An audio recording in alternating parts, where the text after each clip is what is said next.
Welcome to angels world. ഞാനിന്ന് cook ചെയ്യാൻ പോകുന്നത് പനനൊങ്ക് കൊണ്ട് ഒരു പായസം ഉണ്ടാക്കാനാണ്.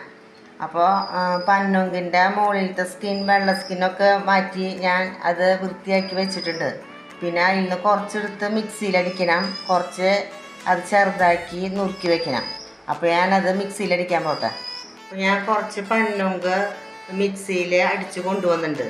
അതുപോലെ പാല്, ഒരു ഗ്ലാസ് പാല് വെള്ളം കൂട്ടാണ്ട് തിളപ്പിക്കണം. പിന്നെ പഞ്ചസാര ഇടണം.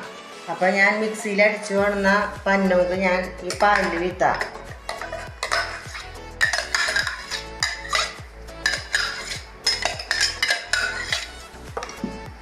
വെള്ളം കൂട്ടാണ്ട് പാല് തിളപ്പിക്കണം കേട്ടോ.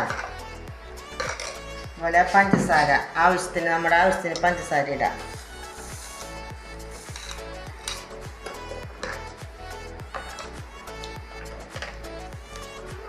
അതുപോലെ ഏലക്കായ 2 എടുത്തിട്ടുണ്ട്, പൊടിയായിട്ട് അരിഞ്ഞ് വെച്ചിട്ടുണ്ട്. പൊടിയായിട്ട് അടിച്ചു വെച്ച് പഞ്ചസാര കൂട്ടി അടിച്ചു വെച്ചാൽ മതി. ഏലക്കായ അതുപോലെ പനനൊങ്ക് ചെറിയ കഷ്ണങ്ങളാക്കിയിട്ട് നുറുക്കി വെച്ചതിട്ടു.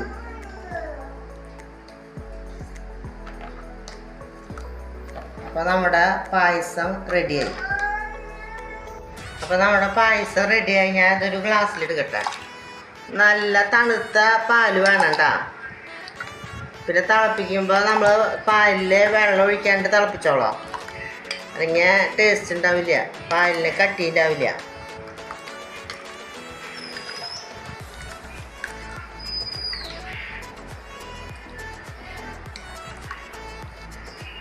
പിന്നെ ലേശം കസ്കസ് ഞാൻ വെള്ളത്തിലിട്ട് വെച്ചിട്ടുണ്ട്, അത് ലേശം ഇടാം.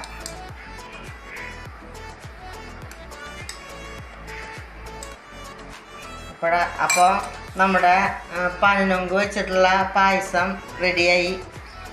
എല്ലാവർക്കും വിഷു ആശംസകൾ.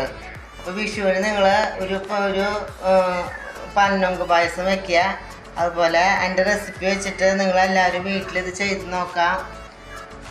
ഇത് ആദ്യമായിട്ട് കാണുന്നവർ ഈ വീഡിയോ സബ്സ്ക്രൈബ് ചെയ്ത് ഒന്ന് സപ്പോർട്ട് ചെയ്തോളൂ. അതുപോലെ നിങ്ങളുടെ ഫ്രണ്ട്സിനും ഫാമിലിക്കും ഒക്കെ ഒന്ന് ഷെയർ ചെയ്ത് കൊടുത്തോളാം. നിങ്ങൾ വീട്ടിൽ വിഷുവിന് ഇത് പ്രത്യേകമായിട്ട് ഇത് വെച്ച് നോക്കിയോളാം. അതുപോലെ ഇഷ്ടപ്പെട്ടെങ്കിൽ ലൈക്ക് ചെയ്യുക, സബ്സ്ക്രൈബ് ചെയ്യുക.